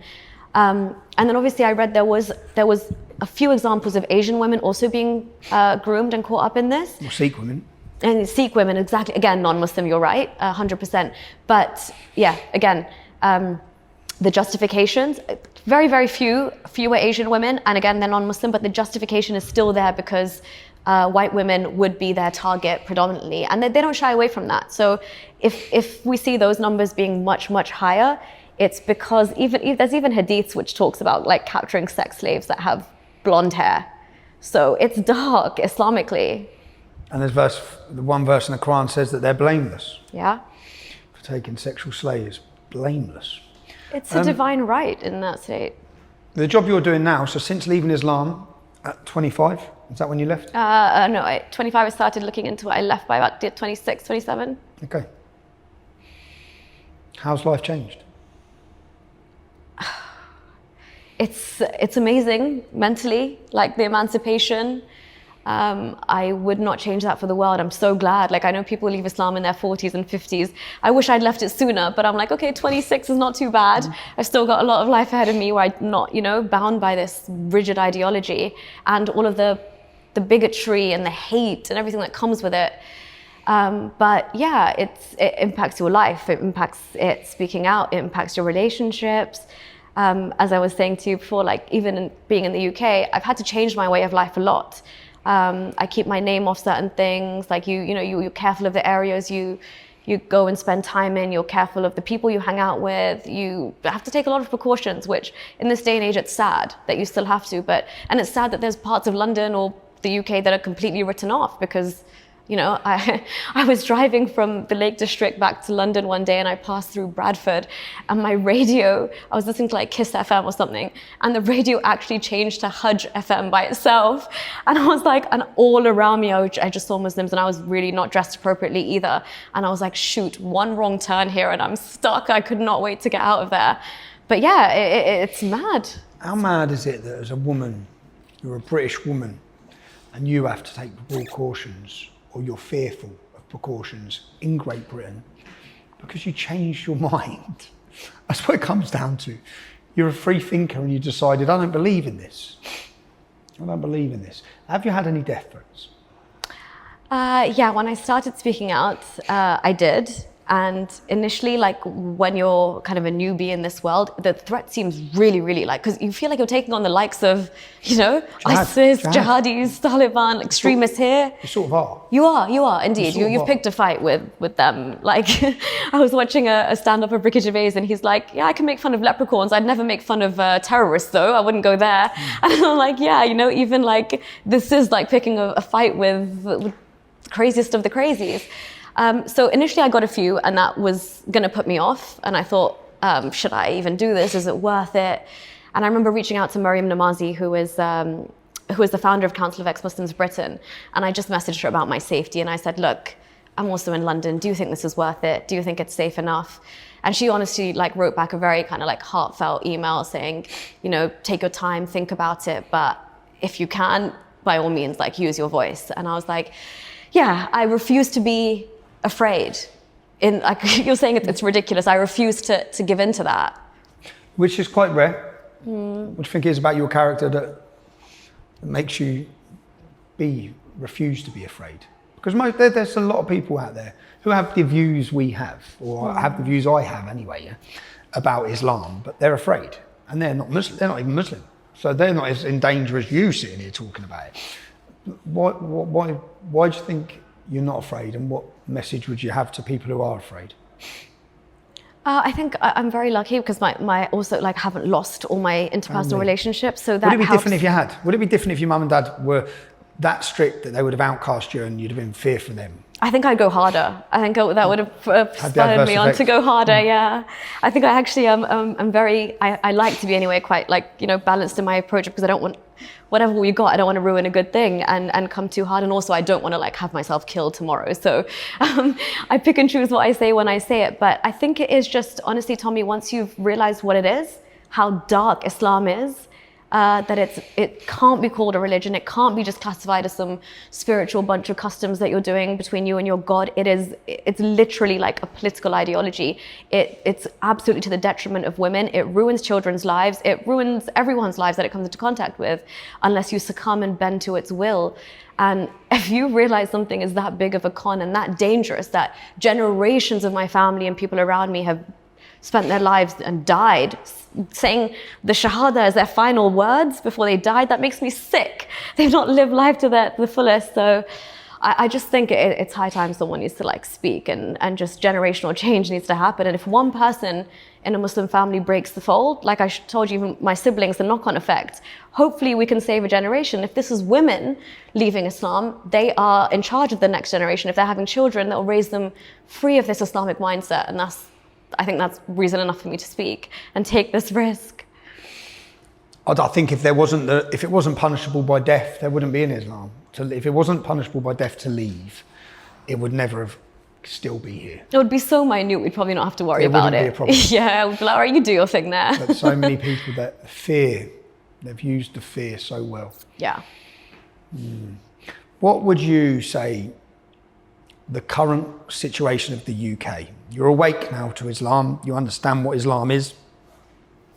What do? We've got 4 million minimum followers who are adhered to Islam. Believe Muhammad was perfect. What do we do?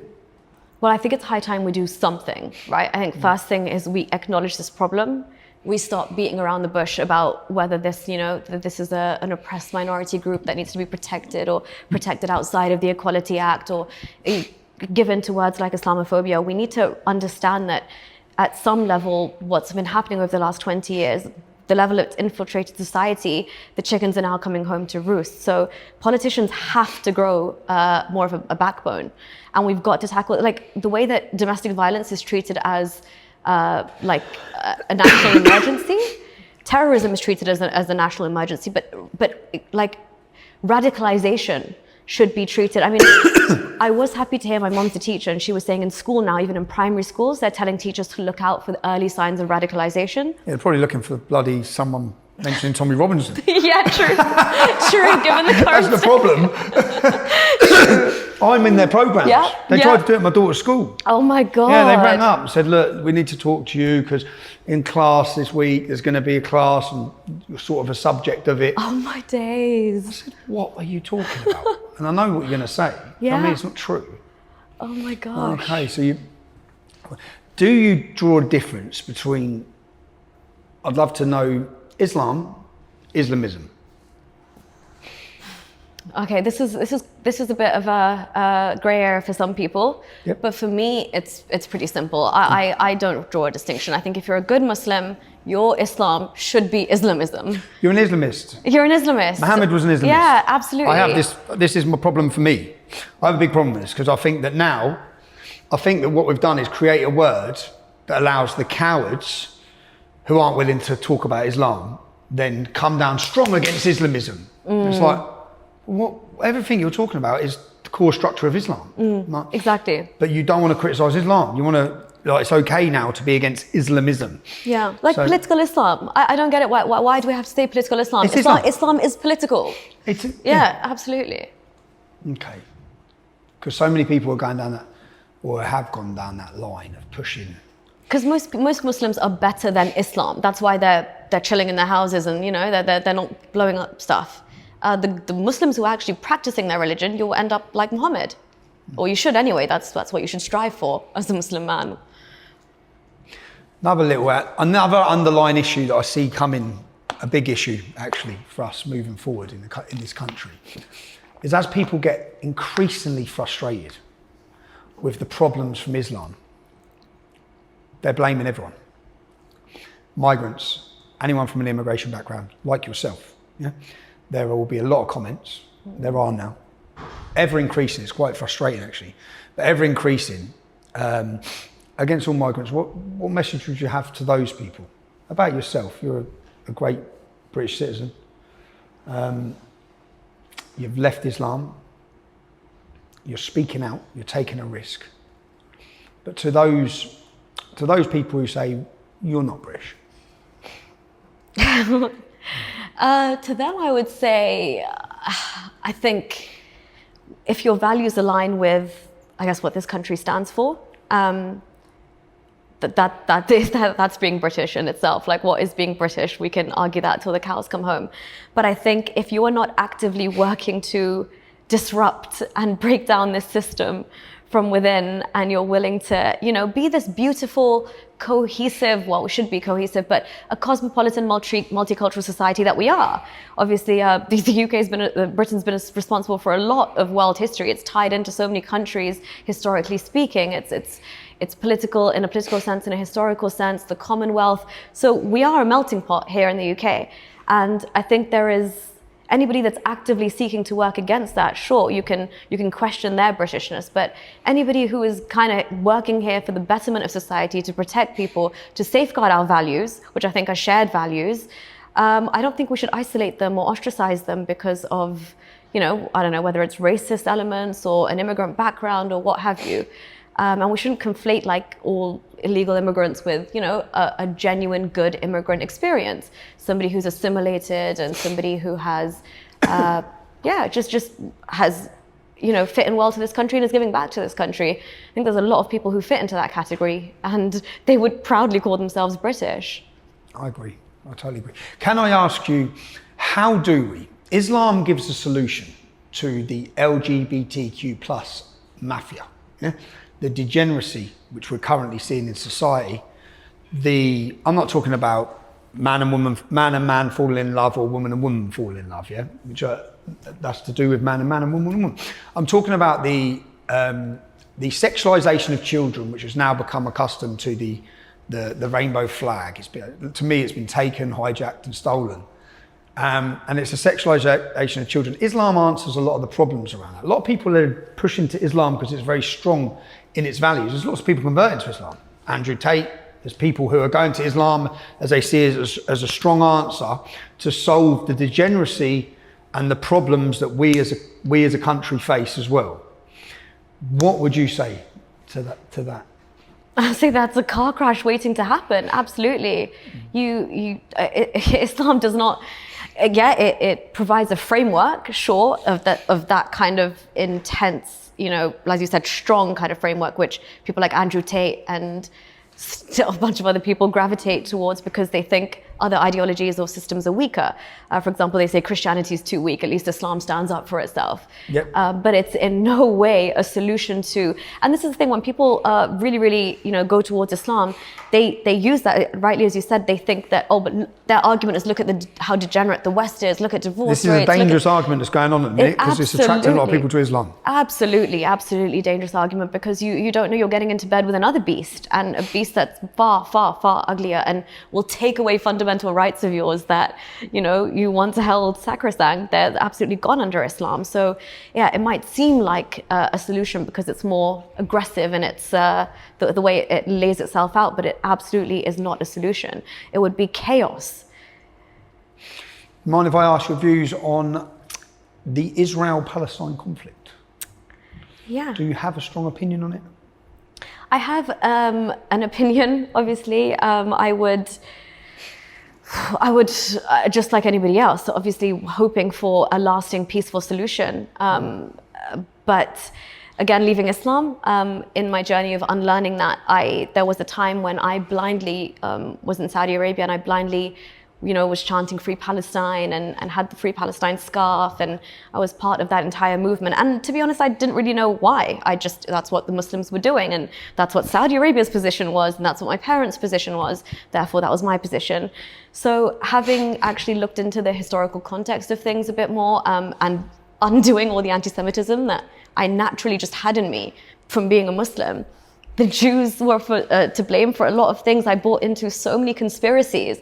And I feel so bad for even ever having thought this, but all the conspiracies that you hear, the most far-fetched things about Jews, a lot of Muslim families hold those to be true.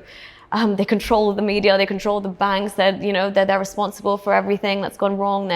Again, even the popular picturizations we see of them physically, even Muslims really have a negative outlook on them. And again, this is completely from religion. So I can't detach. Religion or land, would you say has to do, so that there, your view, the view you were brought up with of Jews, was that to do with religion or land? Religion. So I think in this conflict, for me, it's very toxic because there's religion and land at play, and it's from both sides.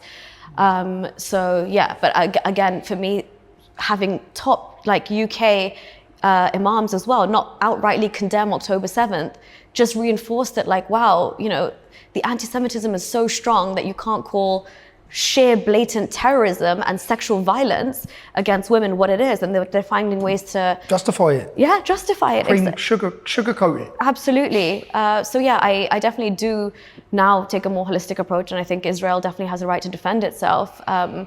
Obviously, in the best way possible to minimize casualties and safeguard innocent lives in Gaza. But Hamas is Hamas, and you read their charter, it's straight out of the Islamic textbook. Jews shouldn't exist, Israel shouldn't exist. We don't want peace until it's all all ours. Until they're all dead. Yeah. What about politically in the UK? Do you see there being a political solution to the problems we face? Do you look at who would you vote for in the next election? I'm confused, Tommy. I'm still like, what is going on? Because as an ex-Muslim, firstly, when I got back here, I felt very politically homeless anyway. And my family's pretty much Labour, as expected. And then again, leaving Islam, I realized, wow, Labour is really backed by the Muslim vote bank, and there's a reason. Not anymore, though. Not anymore, exactly. Not after bloody Gaza. Exactly. They're all rebelling, and do you see how George Galloway jumped in to fill that void? And now that Muslim lad in Birmingham standing as the mayor, and they're setting up their own parties, and Labour, who have hugged and kissed them for the last 20 years, is realising, oh shit. Yes, they're about to lose the Muslim vote. Mm-hmm. Yeah, sorry, I shouldn't have interrupted you then. Who will you be voting for? Who would you vote for? So for me again, I'm pretty much undecided at this point. I'm gonna deliberate, but I can see that issues that people have with the Tories as well. I can see how the reform is coming in to fill that void again, and they actually, from what I've seen so far, at least acknowledge and aren't afraid to vocalize a problem with Islam or migration, things like that, in a more out there approach. So yeah, we shall see. It's a big one coming up, but. Even like local elections and, Sadiq Khan, Hamza Yusuf, all these people in power, which I deem to be soft Islamists of a kind, you've got to work to... God, Lee Anderson lost his job over that comment. You did, you're right. Yeah, you're right. No, but London has changed under his watch, and it's fucked. It's absolutely, and there's no denying that. It's destroyed it. Absolutely. But he's smashing it in the polls. Yes. This should not be a message to the whole of Great Britain. You need to cotton on, because once one of them are in, you ain't getting them out. Yeah. Once the demographic shifts that much, it doesn't matter what they do. Yep. They'll use democracy to end democracy. Exactly. The longer he stays in power, the more London will go to the dogs. He ain't getting out of power. He's got it, and he's laughing, and he doesn't care either. He doesn't. Is there any political figure that you see or have seen in the UK that you think can lead the country? This is going to be so controversial to so many people, but I actually used to really not like Nigel Farage at all. Okay. And then he was humanized for me a lot more when I saw him on I'm a Celeb, Get Me Out of Here. And then I do like, when it comes to his viewpoints on honestly tackling the migration crisis and things like that, I think he's got a strong mind in terms of putting those things into practice. I think we're faffing around with what Rishi's trying to do. It's just like this whole... He's not doing shit. Yeah, exactly. It's a nightmare what's been happening. So I think we do need strong leadership at the helm, but somebody who is, has got the guts to confront what we're dealing with here. I think even with, Sajid Jawed, the position he held as Home Secretary, when he dealt with Shamima Begum, in his mind, that was like a very, that was utterly the right thing to do. And he says, if you'd seen what I had seen, he wouldn't question my decision whatsoever. And whether you agree with him or not, I think that's the kind of leadership that we need, like somebody who has a strong enough mind like that. But I can't really vouch for any of these people wholeheartedly, so. Okay. As now an ex-Muslim with 4 million followers of Islam in the UK, when people talk about reforming Islam or de-radicalisation, what's your views on that? I think de-radicalization is a lot more realistic a proposition than reform. I'm not really keen on the reform Islam camp, just because I think practically there's a lot of obstacles to that happening. So you've got like the reformers of Islam and the reformists, and sure, they can present their own interpretations and stuff, but Islam tells you, like in the words of Christopher Hitchens, he says Islam makes like grandiose claims for itself, which it does. So the Quran is the perfect word of God. It's not even got that wiggle room or leeway like the Bible does to be inspired. It is verbatim the word of God. So how do you reform the word of God without destroying God himself or itself as a concept? So Islam doesn't really have that wiggle room, because the whole thing will crumble if you try and change something that's been fixated from that long ago and is entrenched in that 7th century, Bedouin culture, but it tells you that it's an eternal, timeless, infallible, immutable ideology.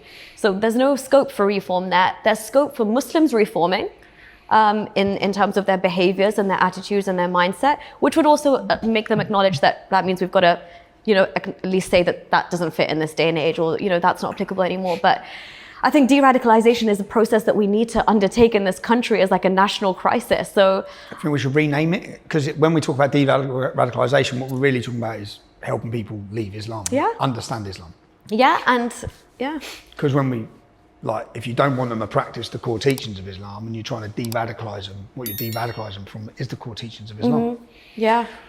What about, I'll end this. I've had a fascinating chat on to a liberal secularist, someone who opposes me, who doesn't like hearing me talk openly and give words about Islam or the problems of it.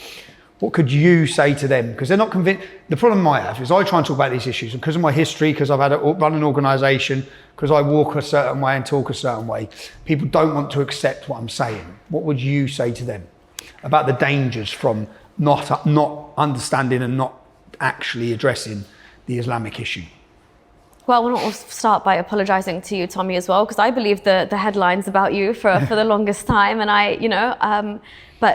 and that was like when I was younger. But having left Islam, when I saw you talk about Islam and see it for what it is in terms of a threat to this country, I feel like sometimes actually like your Islamic knowledge is pretty good as well. You can tell you've spoken to, the Salafis, the Wahhabis, the Shias, the Sunnis. You have more of an understanding than many Muslims do, I would say. But yeah, when it comes to your criticism of Islam, not Muslims, Islam, I don't know how they still can't separate them. I know. Can't do it. Exactly. So no, it's absolutely on point, and I'm grateful to you actually, because I'm grateful we could even sit down and have this conversation, because you are one of the few people that acknowledge what the potential it has to do to this country. And I think we're already past that threshold. Like, we need to start pushing back now, because we've reached that critical point.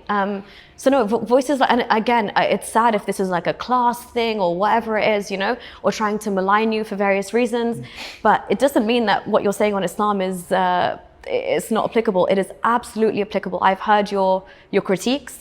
I've heard you listen to the apologist arguments as well and challenge them back. And I would say, as somebody who's grown up in the faith, been surrounded by it, lived in Saudi, left it, there's nothing about Islam that you're saying that is blown out of proportion. It is that much of a fundamental threat to our society, and it is that much of a dark, twisted ideology that you need to counter it constantly.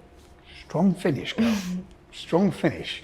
Where can anyone watching this wants to follow you, follow your story, follow your development, where can they do that? On YouTube, I have a channel called Holy Humanist. You can just search my name as well, it will come up. And on X, it's at Nuriyah K is my Twitter X handle. Cool. Well, I've had a fascinating chat. I think we're at nearly 2 hours. I could probably just carry on talking about Islam and going down on all the aspects, but thank you. Thank you so much for having me. It was great talking. No, cheers. And thank you for what you do against Islam. Yeah, thank you. Thank you. If you've watched this, if you've liked it, Share it. We're still censored, but I thank you for giving me the opportunity to sit and have these discussions. Every one of these discussions might wake one person up, two people up. Our job is to challenge people's minds and make them think, and you made that possible, so thank you. Carry on watching for more interesting guests. I'll talk to anyone. I'll debate anyone. I'll hear anyone's story. If you want to help me along that way, it's not free. I need your support. If you can support my family, that gives me my peace of mind. It means I can continue to do the work I do.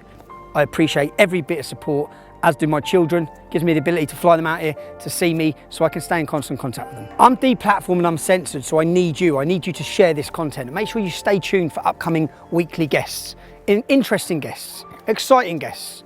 I'm Tom Robson and this has been my podcast, Silence.